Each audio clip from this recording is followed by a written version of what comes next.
All right, guys, this week we are going to be talking about what I refer to as the timeless tools that you can find in the martial arts that you can work on and carry with you through your entire journey. These tools are not necessarily going to be based on athletic ability, but other skills and attributes that you can develop and use through your entire career.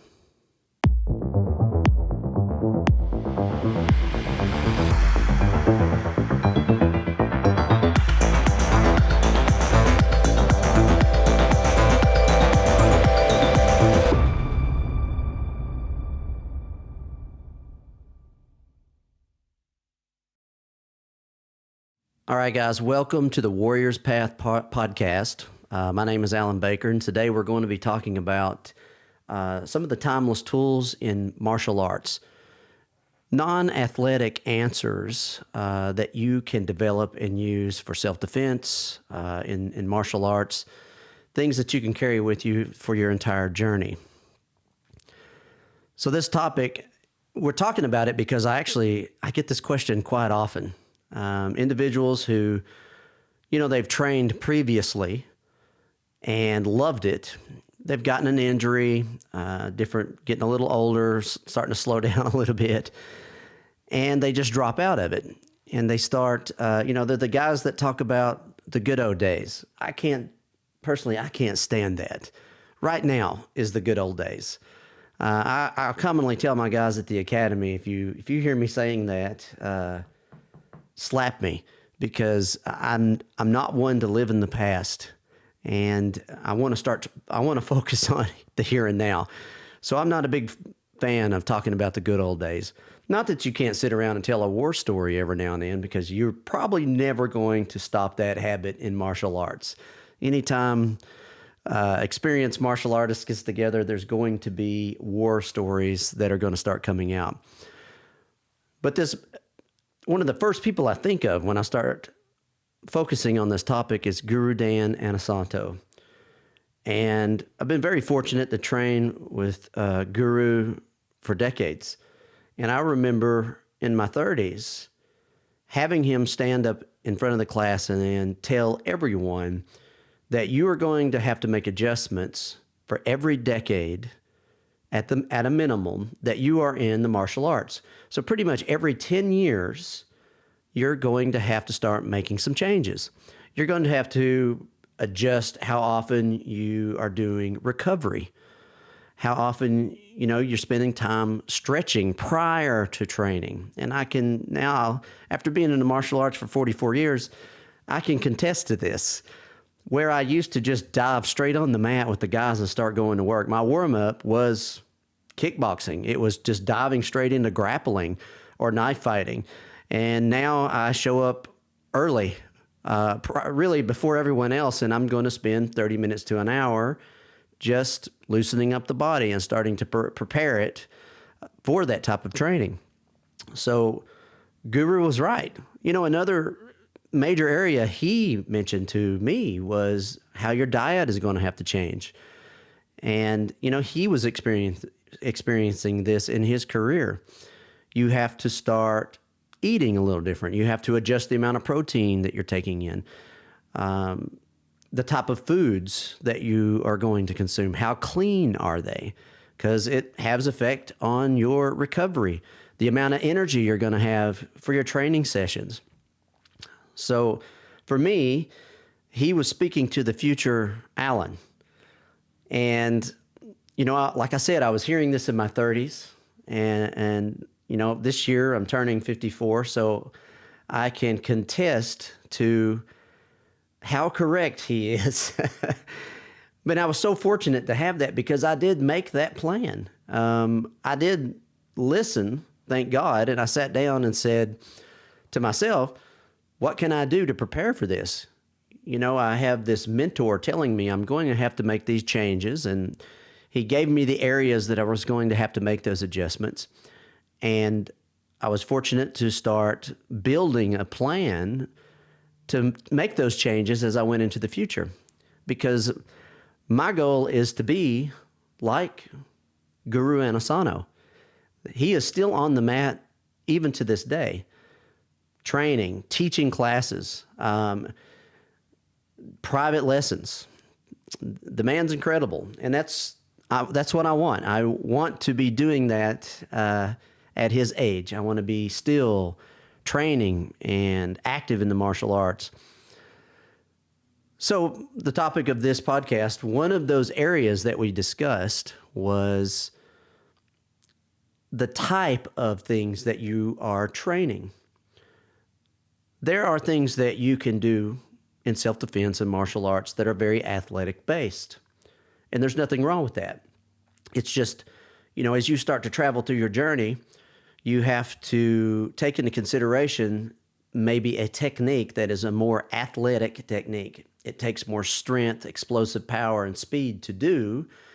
When those elements start to slow down a little bit, how can I adjust that? Or is there another technique that maybe is based more on mechanical or skeletal alignment? And I have to find those options.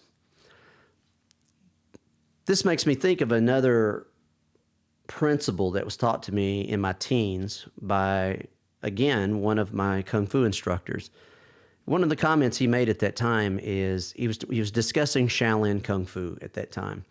And one of the philosophies or training philosophies that they follow is that, if I can't do this skill set, this technique, or this information when I'm 60 and 70, why do I want to spend so much time polishing it even now?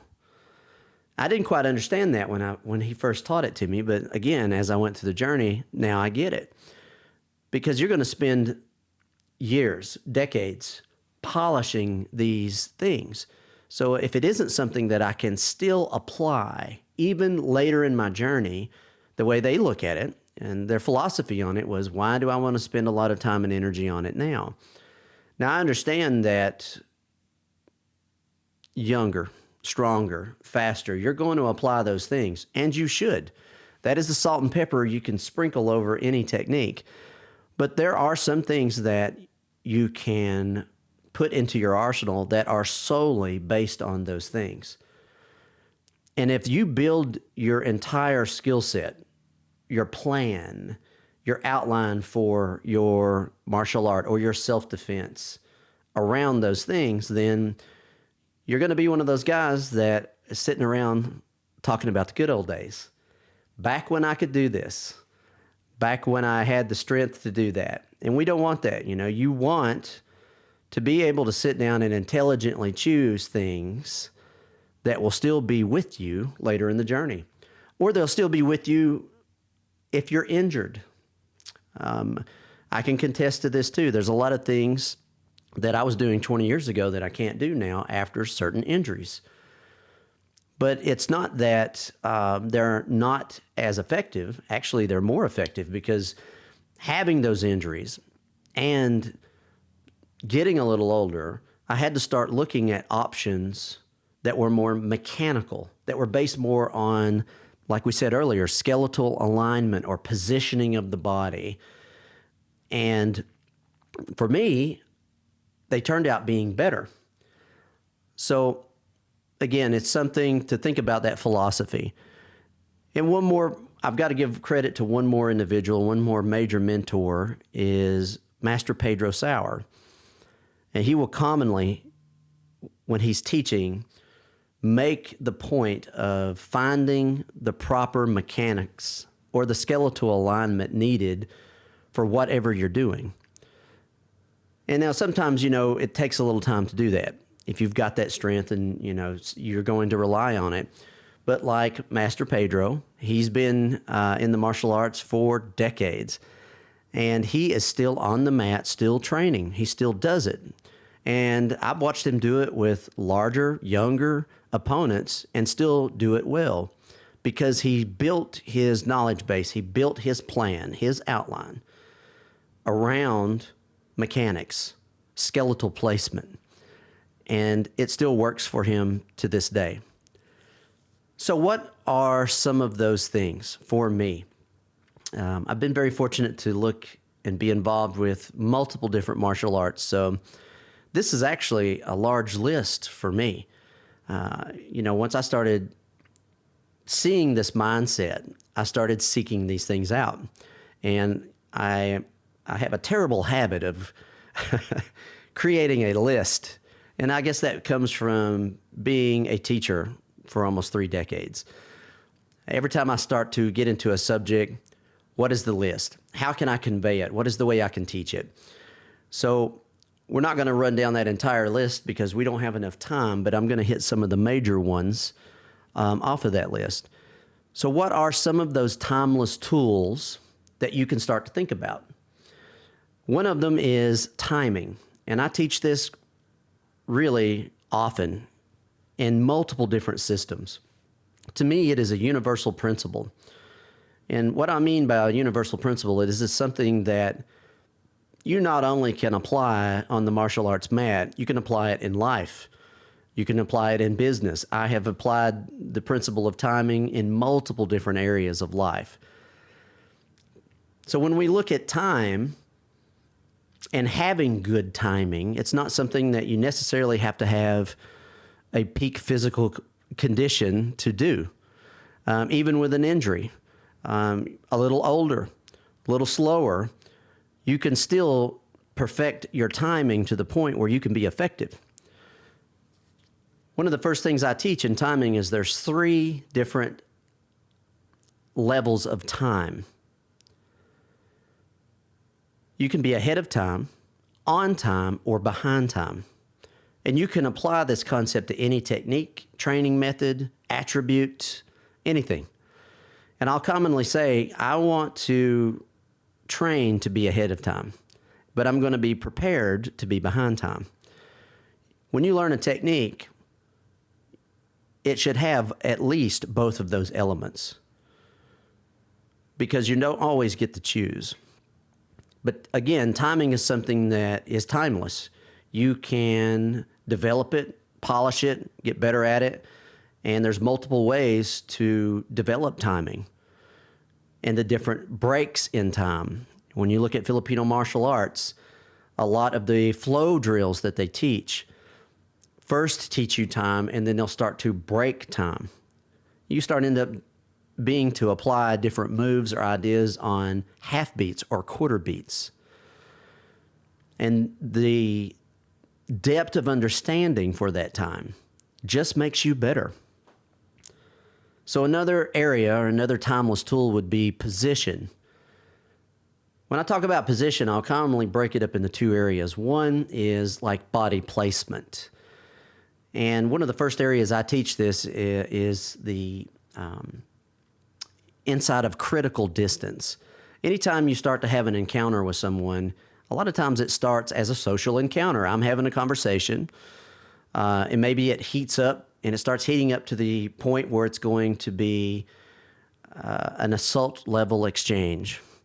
But prior to that, you are in a social range. Critical distance is the study of that range. It's the study of just being outside of reach on your opponent and being able to navigate that. It's the study of understanding how the human body places its weight in either 1 foot or 2 foot. I call it single weight or double weight alignment. And there's a science to it. You'll get to the point where you can read the shift between the feet. You know, their weight may be in 1 foot or the other. And you'll be able to visually pick this up and start to position yourself in a way as opposed to the opponent that might not be good for them. It will force them to have to make a greater movement in order to step forward and exchange or touch you. Well, that is the study of critical distance. It is also the study of the body language of your opponent, how they place themselves, how they blade the body, where the weight is in their foot, in other words, in the heel of the foot or in the toe of the foot. Because all of this is an intelligent optics that you can develop to be able to read what your opponent is going to be able to do. You look at individuals that do this, it's almost like they know what's coming before it's coming. And that's what we want to be able to develop. And I want to be able to develop the optics to see that in my opponent And I also want to understand it in my own body so I can disguise it on my end. And that is what we're talking about in position, being able to position yourself intelligently, being in the right position at the right time. It's not necessarily an athletic thing based on strength or speed. Now, does strength or speed help? Yes, it definitely can, but it is also one of those tools that you can carry later in your journey. Now, the second half of this would be limb placement, where your hands are trained to be inside of an exchange. Either if you are inside the engagement, we've moved in close enough with the opponent so that we're now having to have a physical engagement of some type on some level of force, or even outside in critical distance. So this a lot of times is trained with different flow drills. I hear this a lot in the industry. Flow drills from different systems can take a beating sometimes. It's a common comment. Well, fighting doesn't look this way. You'll do a specific drill, and they'll do it for a little while and go, well, it'll never happen this way in a fight. So it doesn't look this way. Well, yeah, it doesn't look that way. It's not supposed to. A lot of times those flow drills, especially you'll see in different systems like Filipino martial arts. I think the Filipino martial arts master this idea. They do these flow drills in order to train the nervous system, because you're going to do it a lot. The amount of repetitions you're going to gain inside of these drills are tremendous. You'll do them thousands, and over time, hundreds of thousands of times. Well, all of that repetition starts to train your nervous system, and it will program your hands to be in the right place at the right time during an exchange, especially an exchange that may go past 2 or 3 beats. So in the actual application, it will look nothing like the drill. But if you haven't trained your body to be there without you thinking about it, then it's not going to be there. I see this a lot in arm drag drills in pummeling. When you first teach it, a lot of people will do the arm drag, and then their hand that isn't active will generally drop. Then in this moment, they're waiting for their opponent to do something. Well, that is what you want to fix. I want to train that hand to be up and online. In the Filipino drills, that's exactly what they do. They'll train that hand to be online. It's monitoring in case something comes. So that is the second half of position. First half is, where do I place my body as opposed to my opponent? Second half is limb placement and the training of that. And again, like we said, that's training the nervous system. It's training your body to automatically have your hands in positions ready for something that could potentially happen. And that is one of the reasons for those drills. Next, and we mentioned this earlier, the next tool would be, for me, skeletal positioning or skeletal alignment. And I teach and use this a lot in Brazilian Jiu-Jitsu, combat submission wrestling, catch, Shudo, especially now. With the academy here in Woodstock, Georgia, a lot of the students that are coming in now are younger and bigger. I don't know why, but they are making them that way. So, even with time in, you're still dealing with that youth and power. And one of the ways that I will negate that or fight against it is just intelligent placement of the skeletal system, alignment of the bone structure in your body. And you'll align it in a way so that they can handle the weight or the stress or the strength of your opponent. I'm not necessarily fighting muscle on muscle. I want to align the bone structure in a way that it will handle the weight. And I can relax. You will see this idea in multiple different martial arts. And again, it's something that takes a little time to get. And if I'm an individual that is very young and very strong, I might not need that. But again, that's going to be athletic ability and that's going to fade over time. So once that starts to fade, what is underneath it is that skeletal placement, that alignment, those intelligent mechanics of the body that help you win, help you be stronger and in better alignment. Another timeless tool is going to be projection. This one is not as commonly known unless you train with me on a regular basis. I teach this a lot, but it is something that I learned from different forms of Kung Fu. And you could almost look at it as developing the ability to move or strike and not tell that you are coming. Not overly announce that you're getting ready to throw a punch. And again, this is something that has to be developed because a lot of times, like if I want to, for instance, throw, say, an eye jab or just a jab, the primary muscles, the main muscles of the body will engage that punch. In other words, the larger muscles will throw it out there. And there's a time and place for that, but sometimes on entry, I want to hide what I'm going to do. I want to project that tool into the opponent. So I have to be able to fire that weapon system, that tool, without them picking it up. So if I were to explain it, it's almost like the hand does the strike, not necessarily the body. Now, both are important, but being able to project can a lot of times replace what is perceived as speed.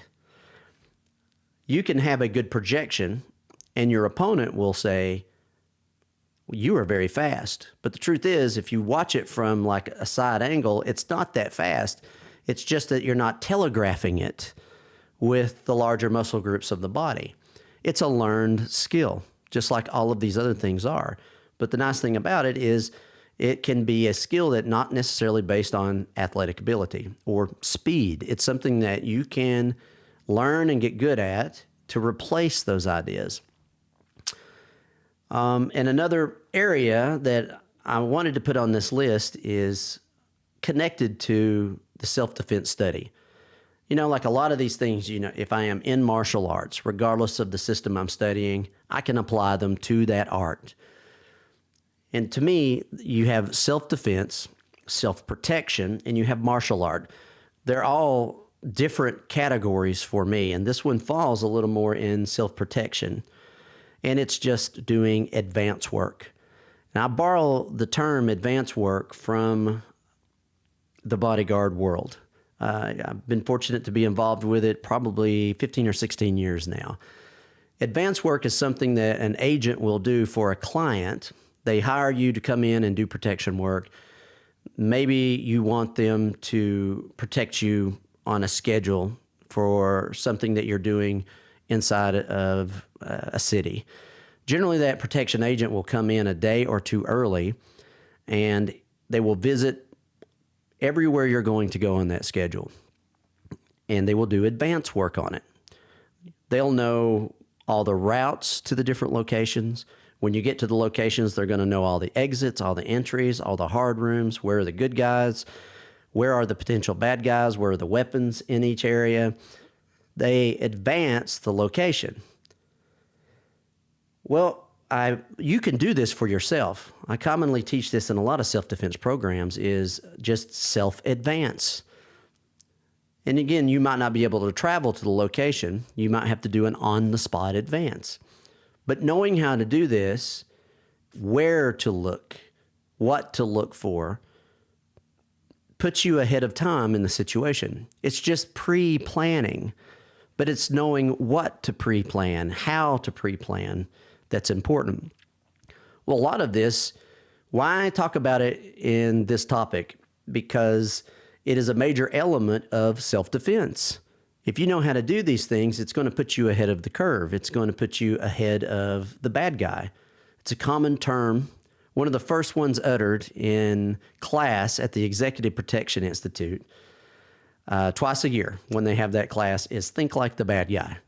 I want to spend some time thinking like the predator What are they going to do? How are they looking for a victim? So it's basically an organized method to think like the bad guy and prepare in advance. And again, it might not be as far as what you see in martial arts, the super sexy part, but it is extremely effective.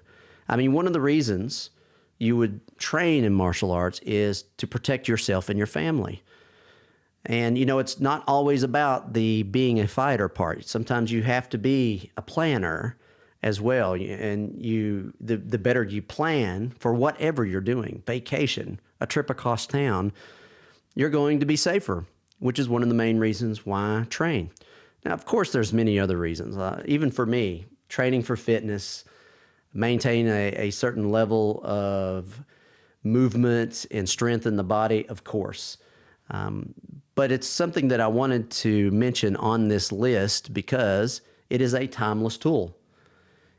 Intelligent thought prior, leading up to, doing advanced work for anything you're going to do, puts you ahead of the curve, regardless of your physical ability.